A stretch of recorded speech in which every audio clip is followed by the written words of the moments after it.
Okay, here we are again. Hi, I'm Joseph Stewart, and we're going to discuss the turntable. Not wiki turntable. I'm talking spin the train turntable. Just thought I'd clarify. Okay, check it out. What types of turntables do we got? We actually have 5, and they're all in chronological order. Check it out. So, the first type is Armstrong type. Then we got the steam powered, pneumatic powered, air powered, hydraulic, and electric. Let's check them out. Alright, so first things first, the Armstrong table. Called the Armstrong table because that's how you turn it. You use your strong arms. Look at that thing. I've turned a few engines. Alright, so check it out. It dates back to the earliest days of railroading. Obviously the first one, which would be really small, you can find them on narrow gauge railroads. Even in the United States today, they are still in use. But the first one was made in Derby, England in 1839. That's pretty cool. That's really cool. And it was made for mine cars because that was before the development of steam engines for the mining industry in England. I believe that was before George Stephenson's rocket was made.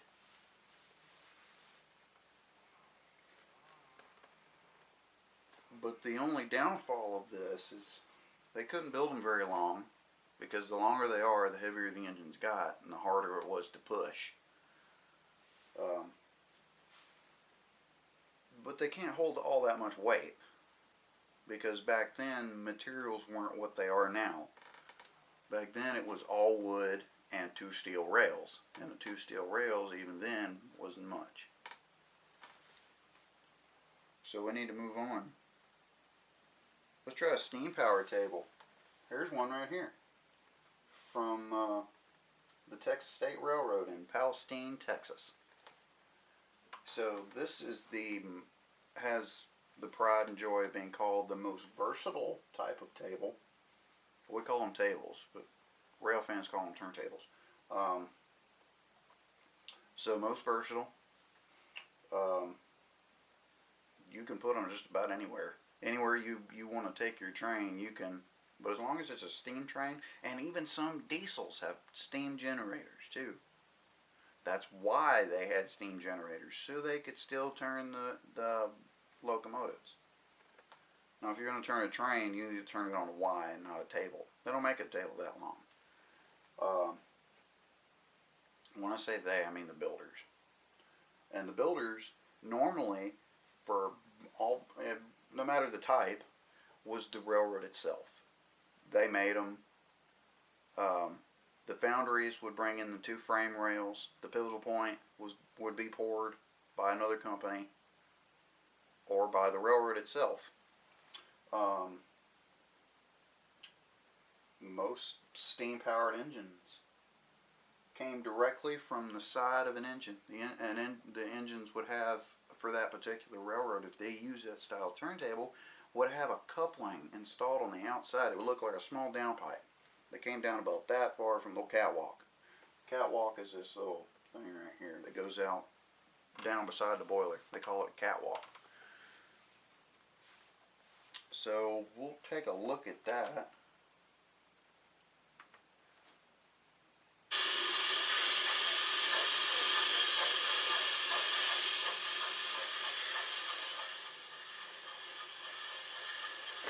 Check it out. See the little steam emitting from right here? And it's all coming from the engine. See that little line coming down from the boiler there? That is Texas and Pacific number 300. An Army engine. Built in the late 30s.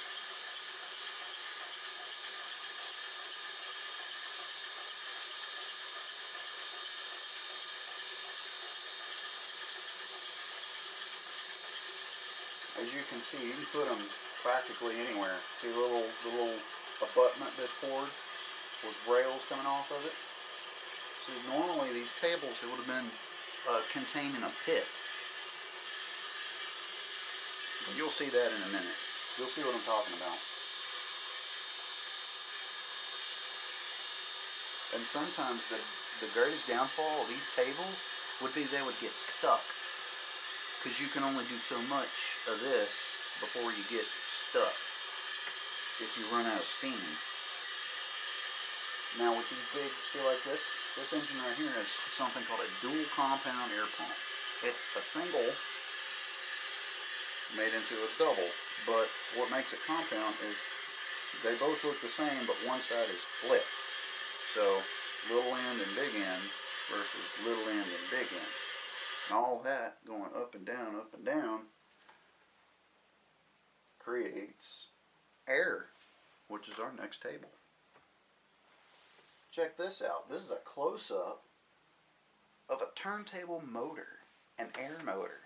Now air pressure and steam pressure are very different from each other. Most of these tables you won't find here. You can't find here. So the thing about steam, there's two types of steam. There's dry steam and there's saturated steam or wet steam. So these are basically, these little motors just like this are made to run on air because they're less likely to rust from the inside out. They're taking care of themselves. They're covering their ass, if you will. So the reason they're not using steam, they've converted this to air pressure. They're not common in the U.S. The turntables are very less likely to rust. They're industrial based because there's always air at an industry. No matter where you go, there is some source of air. But check it out. Watch this. It's just the same as a steam engine. So you've got these right here. You've got your eccentric rods that they move these up and down right here. See the eccentrics? And it's all running this stuff right here. Then that's going to take hold of this big gear right here, and it's going to start to move around. Just like that. And then they can, remember how I was talking about right here? Moving up and down. See the crosshead? The main? They can move that up and it go the other way. Pretty cool. I like those. That's just neat to watch. Really neat to watch. But hydraulic tables. Okay, so hydraulic tables are pretty neat. They're not very common. There are very few made, and they are only in industries. Mostly places that had a constant fluid level, like foundries. Foundries had them a lot, as well as the air tables. And there are none that exist. None of them existed today. Hope you get that. Today they don't exist. They haven't survived. But there are these guys. This engine actually right here is the biggest diesel ever made in the world. It's got two engines. Two big 16-cylinder engines. And it's called a DD40X.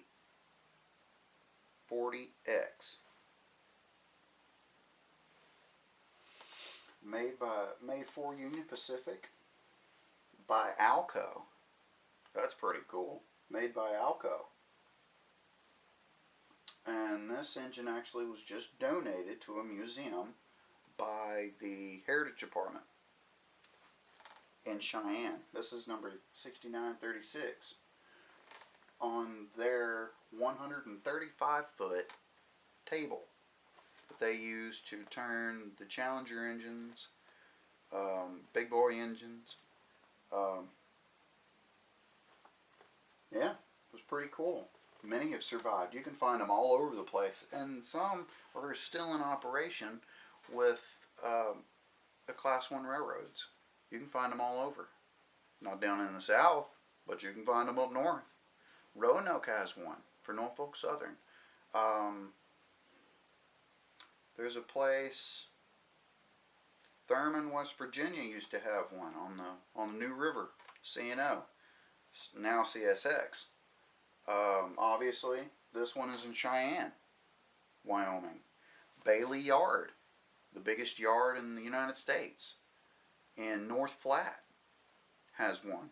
They actually have two. They have one that's called a transfer table, where it not only spins, but it also moves side to side. So we'll take a look at this. I'm going to let you see what this looks like. This is cool. They're unhooking the engine.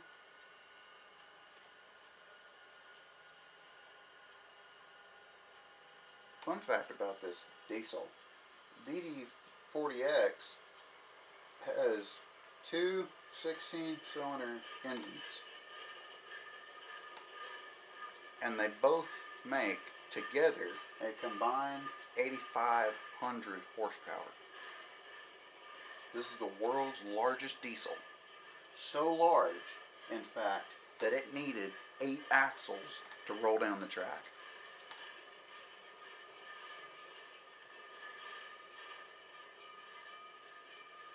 And these right here, these electric turntables, you see this little up here, this little thing right here. So there's a pole over to the side of the table in the dirt, just like a phone pole. The power company runs it and everything. They run a wire from that phone pole all the way to the center, right here, where it comes down and goes to the end with the box, big box. And that's where all the power is contained. But this little electrical point up here is made where it moves constantly. You can see that it moves all around, and it's constantly getting a source. So it's metal on metal. There's no grease in those. It's metal on metal all the time.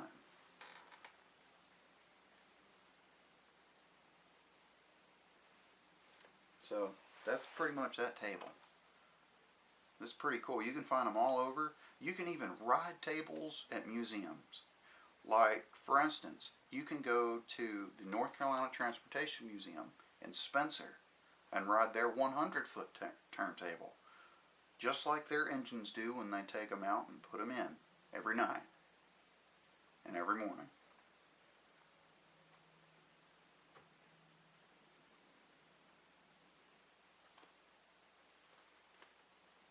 So that's what I have.